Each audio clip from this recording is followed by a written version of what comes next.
नमस्कार, स्वागत है आपका न्यूज स्टेट के डिजिटल प्लेटफॉर्म पर। मैं हूं आपके साथ नगमा इरम।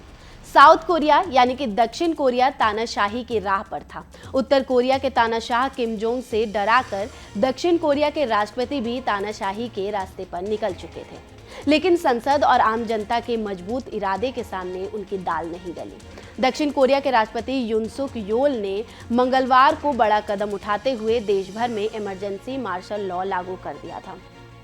हालांकि लोगों और विपक्ष के भारी विरोध के बाद महज 6 घंटे के अंदर ही उन्हें अपना आदेश वापस लेना पड़ा।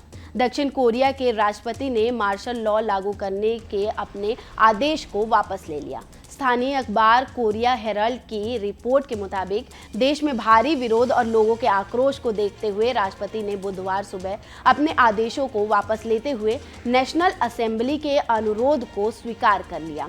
उन्होंने स्वीकार किया कि उनकी ओर से अचानक की गई मार्शल लॉ की घोषणा अल्पकालिक थी। राष्ट्रपति युन ने बुधवार सुबह करीब 4:20 पर राष्ट्र को संबोधित कर मार्शल लॉ वापस लेने का ऐलान किया। अपने संबोधन में राष्ट्रपति ने कहा कि मैं तुरंत नेशनल असेंबली के अनुरोध को स्वीकार कर रहा हूं और कैबिनेट के माध्यम से मार्शल लॉ हटा रहा हूं। मैंने तुरंत कैबिनेट की बैठक बुलाई, लेकिन अभी तक कोरम पूरा नहीं हुआ है क्योंकि अभी बहुत सुबह है। कोरम पूरा होते ही मैं मार्शल लॉ हटा दूंगा।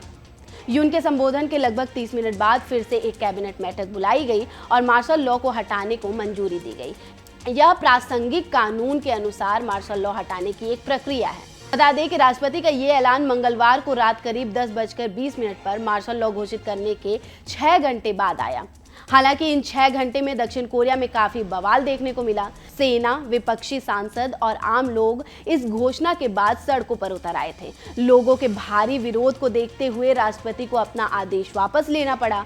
इससे पहले मंगलवार देर शाम राष्ट्रपति युन ने राज्य विरोधी ताकतों को खत्म करने की आवश्यकता का हवाला देते हुए मार्शल लॉ की घोषणा करके पूरे देश को चौंका दिया था।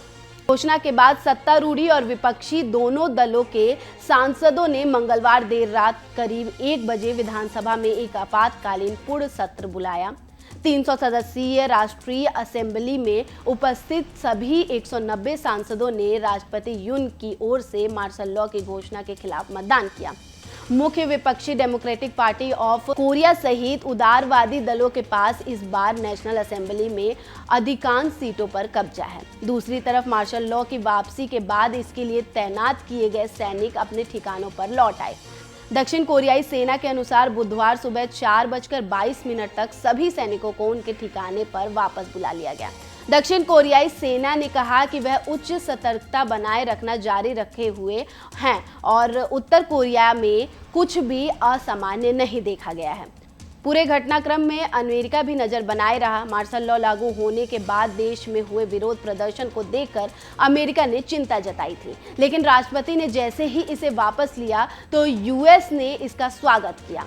अमेरिका की तरफ से जारी एक बयान में कहा गया कि संयुक्त राज्य अमेरिका ने कोरिया गणराज्य में पिछले 24 घंटे में हुए घटनाक्रम पर बारीकी से नजर रखी हुई है।